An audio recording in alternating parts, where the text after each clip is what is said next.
to the weekend edition of News with a Twist. I'm Peyton LoCicero. And I'm Kenny Lopez. And Paylo, we're in the Who Dat spirit. We sure are. Who dat, who dat. For tomorrow's big game, we'll be talking about the Saints in a little bit, but here are some of the stories making headlines this week. The family of New Orleans chef Leah Chase is planning a birthday celebration in her honor on Monday at Dookie Chase. Miss Chase would have been 97. The event will highlight a few of Leah's favorite dishes. It will also include an art exhibit with paintings of Leah Chase over the years.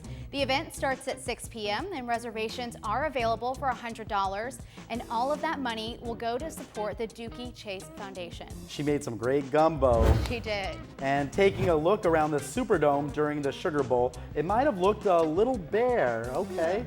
Well, that's because the number of fans was down from years past. Oh. Even so, 55,000 fans showed up to see Georgia beat Baylor. The score 26-14. And here's some fun numbers for you. Drew Brees is the NFC's Offensive Player of the Month. Drew Brees threw 15 touchdown passes and had 0 interceptions in 4 games in December.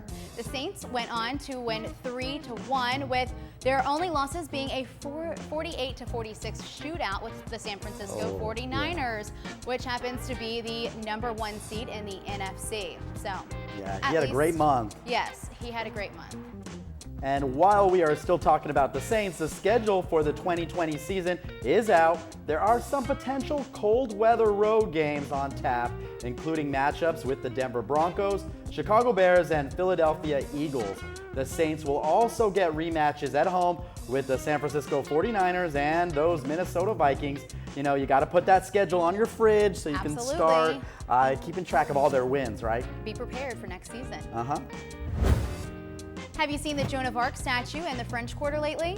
She looks like she just went on a shopping spree. And guess what? This is not a college prank. The French Market Corporation and local vendors dressed her up in Saints gear. How fun. Hey, you know what? The team can use all of the help that they can get to win tomorrow's wild card game against the Vikings. Especially from a saint like St. Joan, you know? Yeah, exactly. And there's a lot of folks on board for the plan to restore Amtrak train service from New Orleans to Jacksonville, Florida. Choo choo! We have not had that east-west route since Katrina, but one state is standing in the way. Mobile city leaders postponed their vote on the Amtrak line until their January 26th meeting, and they'll vote on whether or not Mobile should commit $3 million to that project. Louisiana and Mississippi and the federal government have already put up the matching dollars that they would need, but Alabama Governor Kay Ivey isn't backing the project. She claims the trains could interfere with freight traffic at Mobile's port. Talk about a one-track mind. Oh, I get that. In the aftermath of the plane crash in Lafayette that left 5 people dead, including a local sports reporter, a con artist set up a fake donation page collecting donations to help with medical care for Wade Burza, the lone survivor who was critically burned. The cops found out that it was fake, and there's now a real GoFundMe page that has collected around $30,000.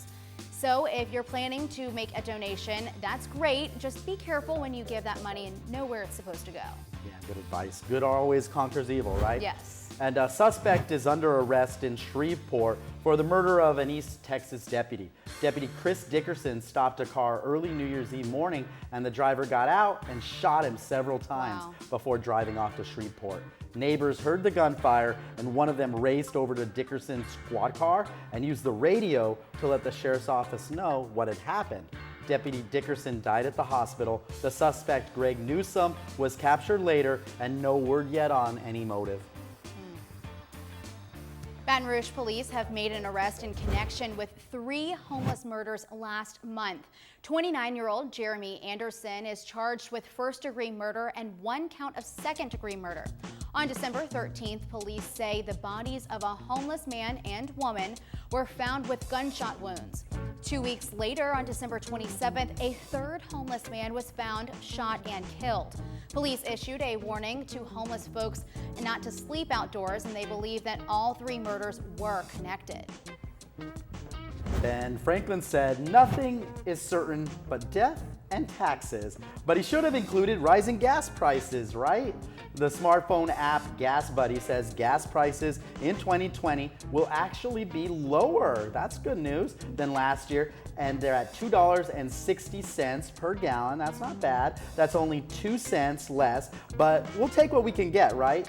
Gas Buddy predicts prices will be the lowest in the month of February, and then they rise to the peak in May, and it makes sense.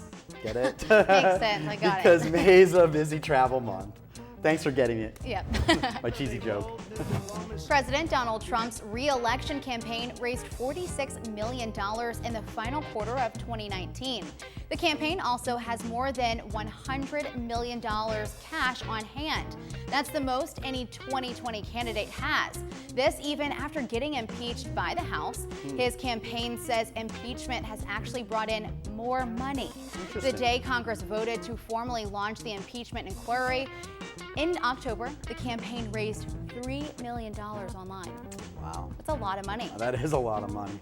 And someone who wanted to be president but was not able to raise that kind of money has dropped out of the Democratic 2020 presidential race. That's Julian Castro. He's the former Housing and Urban Development Secretary, and he announced the end of his presidential campaign on Thursday. The Castro campaign struggled to raise enough money to keep up with his Democratic opponents. He was the only Latino in the race, and Castro served as the mayor of San Antonio for 5 years before he joined the President Obama administration. Oh, wow. Quite the opposite of Donald Trump's situation. Exactly. Lots of money to no money. Right. And if your package was a little late getting to your door, this could be why. High winds in the Mountain West forced an Amazon Prime delivery truck off the road and nearly caused it to flip over. Ooh. Take a look at this. This was on Interstate 25 near the border between Colorado and Wyoming, and you can see that the back of the trailer was swaying as the wind pushes the truck. Then a strong gust forces the trailer out of its lane. Ooh. Very dangerous and very risky. The driver had to cut the wheel hard to keep the semi-truck from flipping over. That is so scary. Very scary. I'm glad he's okay though. And if you're a smoker, mark U-Haul off the list of potential employers. The company says it will stop hiring people who use nicotine in 21 states. And those states allow any employer to decline to hire someone based on their nicotine use. U-Haul will implement the policy February 1st, but Louisiana and Mississippi aren't on the list. But guess which states are? Texas, Alabama, and Arkansas. The policy won't apply to current employees if you work for U-Haul right now, but people seeking U-Haul jobs in those states in the future will be questioned about their nicotine use in states where testing is allowed. Applicants must take a drug test to be considered for employment. Interesting. A lot of truck drivers smoke too. I didn't know that. And those are your News with a Twist headlines. Get them anytime with your WGNO News app. Louisiana sports teams are hot right now, and two standout players both wear the number 9. Number 9, so we decided to play a little game of Who Said It. First up, was it Drew or was it Joe that said, when you wake up, think about winning the day? Who do you think it was? I think it was Drew Brees because I read his book, Coming Back Stronger, and I remember that quote in that book. Okay. Was it Drew Brees? I am 100% confident. You were right. It was Drew Brees. Who dat? Nice. How about this one, Peyton? Let's look. You were either getting better or getting worse, but you were never staying the same. Who do you think? I feel like that would have to be Drew Brees because he comes from, a long line of football and has done it for so many years. I feel like that's very wise. Yes, it has a very legendary tone to it. Yes. Was I right? Yes, it was Drew Brees. Ding, ding, ding. All right, 2 for Drew. Nice. 2 dat. And finally, go ahead, take this one. Who said this? I heard there was a full moon in Starkville. Okay, this definitely has to be Joe Burrow. Has to be. That was definitely Joe Burrow. And that was Joe referring to what? He was referring to his viral moment where he got danced in front of the world. Full moon. Yes. Yeah. Full moon. That was good. That was fun. We got to play that again. I know. Well, this weekend at the New Orleans Convention Center, things are feeling a little magical. Ooh. Wizard World Comic-Con is in full swing. More than 20 sci-fi celebrities are standing by, ready to greet all their excited fans. So that got us thinking, who is your favorite science fiction character and why? You're telling us when you grab the mic.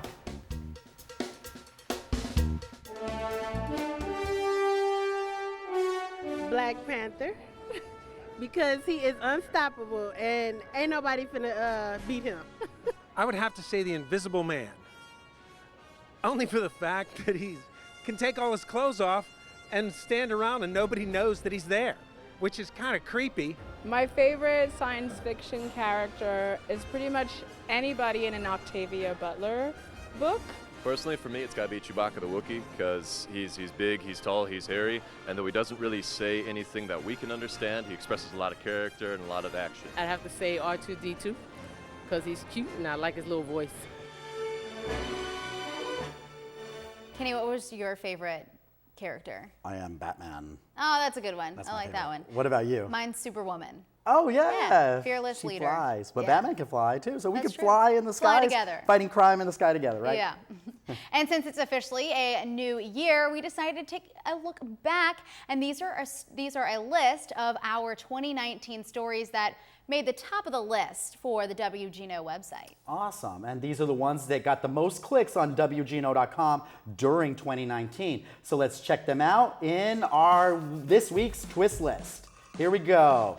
Number 5. Let's go back to May when, there he is on the left. Lane Hardy wins American Idol. This is a big moment for Louisiana because Hardy is one of us, our Bayou boy. He comes from Livingston Parish, and I got to go out to Hollywood and interview him and his family and meet the celebrity So cool. judges, and so I followed his journey. So I'm really happy. There we are together in Hollywood. I gave him some beef jerky. Yeah. Go Lane. Cool story. All right, so number 4, Little League World Series champs fly on Air Force One. Fun. You know, they might be little, but they made big news after hitting the ultimate home run. When the East Bank Little Leaguers won the World Series, that win came with some really cool perks. They went to the White House, then got another surprise. The team hopped onto Air Force One with President Trump to take a flight back to our great state of Louisiana. That was a dream come true, a grand slam, you would say, for those Absolutely. boys, right? And now on to number 3 on the twist list, Drew Brees. He starred in this really funny commercial. Do you remember this? It I was do a remember this. I no-call loved it. commercial, and it was for the clothing company called Untuck It. And Brees got the last laugh because in the commercial, it was like kind of before and after examples of the different shirts. Then along came a happy couple passing by Drew Brees who says, "At least someone made the right call." It was subtle, but a funny reference to that game against the Rams where the refs didn't make that call. That was a great commercial. That really was a great commercial. This next one we say with heavy hearts. Tofil Bourgeois was killed in a plane crash, and he was known as a popular Louisiana charter fisherman. His seaplane went down in the Chandelier Sound. When the Coast Guard located the crash, they found 2 people, but 1 did not make it. Sad. I know, very sad. Bourgeois was a bit of a living legend in the fishing world, and he will definitely be missed. And the number 1, the most popular story on WGNO.com, it was this massive 60-foot gator. He was made out of at that. wood. That's drone footage from our drone captain, Sam. Obviously, this one gained a large following for its big size. Only in Louisiana will you see an alligator-shaped bonfire on the Mississippi River levee. It lit up the sky over Garyville on Christmas Eve, and it measured nearly 60 feet from head to tail and 25 feet at its belly. And its teeth were really big. It's no surprise this one got y'all's attention. Absolutely. That's big news because that was just in December, and that was the number 1 most clicks Yeah, in a month. of course. I mean, it's cool. And the number 9, going from number 1 to number 9, but Drew is number 1. We can't get enough of the number 9 here. So when it comes to football, both Brees and Burrows have made that number really lucky. Every week, our friends at Neutral Ground News, it's a satire publication. They make us some funny memes. Let's check some Brees and Burrows ones out. In this week's What Do You Mean? This meme is poking fun at the Saints game versus the Colts back in December, where Drew Brees threw 29 for 30 passes, only missing 1 pass. Ooh, the one that got away. That gave Breeze a completion rate of 96.7. So like in high school, that's a grade of an A. So don't worry about it, Drew. You're only missing one pass. That's still outstanding. I don't even think he's thinking about that right now. Well, now to the other number 9. Let's talk about the Big Show Burrow. His draft profile should say pros: mobile, big arm, deep ball accuracy, and the cons: murdered an entire football team on live TV. Yes. Well, that's meaning that, all season long, he stepped all over opposing teams and always took home the victory. It was a killing faux show, spelled S-H-E-A-U-X. Yes, I like that. Coming up next on News with a Twist, the Pope has apologized for slapping this woman's hand in the Whomp Whomp of the week. Plus, Father Peter, there are some special saints that if you pray to will kind of whisper in God's ear, correct? Well, we have some holy friends that we call the canonized saints, yes. With the game against the Vikings this weekend, we're praying for some divine help when we return. Oh, slap the hand. Slap the hand. you know what time it is? What time is it? It's time for our Whomp Whomp of the week. Okay, here we go. Whomp whomp. Pope Francis is apologizing for slapping a woman's hand. Ouch! It happened New Year's Eve while he was greeting children and pilgrims in St. Peter's Square. Now, one woman made the sign of the cross, then took the 83-year-old Pope's hand and pulled him. Ooh, it's unclear what she was saying, but the Pope hit her hand to loosen her grip. Then on Wednesday, he said his behavior showed a lack of patience and used the address. He wanted to apologize. What do you think about this? I don't know. Watching the video, she looks like she yanks his hand pretty. I mean, look at that. Yeah, she's pulling. Well, remember when the Pope, everyone was trying to kiss his ring and he kept moving it back? I don't think he likes his hand getting touched. Well, probably germs. It's a lot of people, we have no idea where their hands have been. Yeah, but the Pope is not perfect. He makes mistakes. Exactly. We can all forgive him. Yes, don't touch the Pope. Well, speaking of saints, continue to march towards the Super Bowl. Oh, yeah. And as they are now set to play Minnesota here at home tomorrow. Home in the Dome, and it's going to be a tough game. So I went to St. Rita's Catholic Church to seek some divine intervention for our black and gold. Ooh. This Sunday, the Saints play their toughest game of the season yet against the Minnesota Vikings. So, don't you think they could use a little prayer? When the Saints go marching in to the Dome, Saints fan Father Peter Finney of St. Rita Catholic Church says prayer can help. So who should we pray to? Well, I'd start with God, but there are a few saints that might help in your pregame preparation. If we have trouble, perhaps at times understanding referee decisions, St. Lucy is a wonderful person to pray through the intercession that they might have better sight.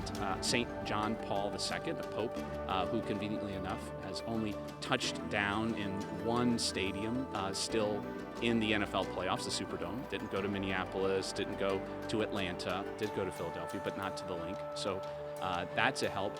And then also for those particular matchups, St. Olaf was a Viking, became a Catholic, so kind of left his Viking ways. St. Francis, we can pray for the taming of any birds that may present themselves in the future. And if things really get tough, St. Jude and St. Rita, the saints of impossible causes. So Do you think that God is a Saints fan?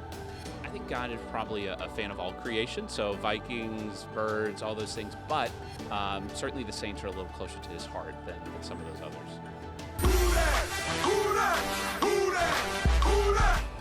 In the name of the Father, and of the Son, and of the Holy Spirit. Lead us not into interceptions, but deliver us touchdowns. Amen. Okay, we're praying for that W, right, Peyton? We are. We're praying. We want those saints to win. Who dat? And there's nothing we love more than shining a spotlight on people in our community doing good deeds. Yeah, that's right. And we want to shine a light on those making a difference right here in Louisiana with our segment called 3 Cheers For. Oh, yeah. This week, our 3 cheers goes to Lane Hardy.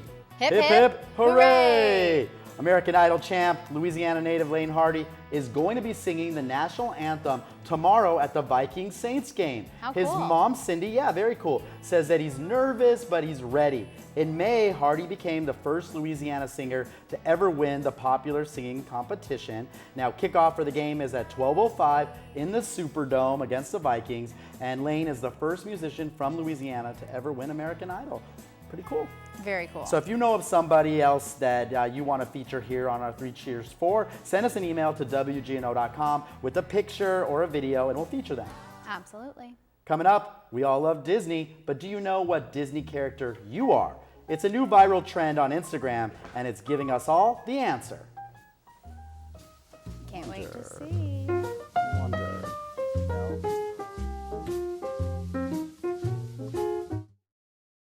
Before we have to go, it's time for our viral video of the week. You've probably already seen this because it's trending all over Instagram right now. I know I've seen it about 100 times. It's the Disney character game that everyone is playing. So of course, since all the cool kids are doing it, we had to do it too. Of course. Try this. Which Disney character am I? Who's it gonna be? Okay, Gus Gus. I like that one. He's cute. He's spunky too. You've got Gus Gus. I'm thinking I'm more of a Prince Eric. Let's see. Flounder from The Little Mermaid. Okay, he's friends with Ariel. I'll take it. And I like to swim. What a fun game. I love that. I was not expecting to be Gus Gus at all, but I love Gus Gus. Who were you expecting to get? I was expecting Belle, Oh, for sure. Yeah, Beauty, yes. I was expecting Aladdin because I've been told I look a lot like Aladdin before. Oh, that would have been a really good one for you. So I was expecting to be riding a magic carpet, but I get to swim with Ariel. That's great. No, that's okay. Well, what a fun game. You can find that on Instagram. Yes. Yeah. Play All it. right. Send us your videos Yes. of your Disney character. That'd be fun. Thanks for watching News with a Twist tonight. The bar's closed. Good night.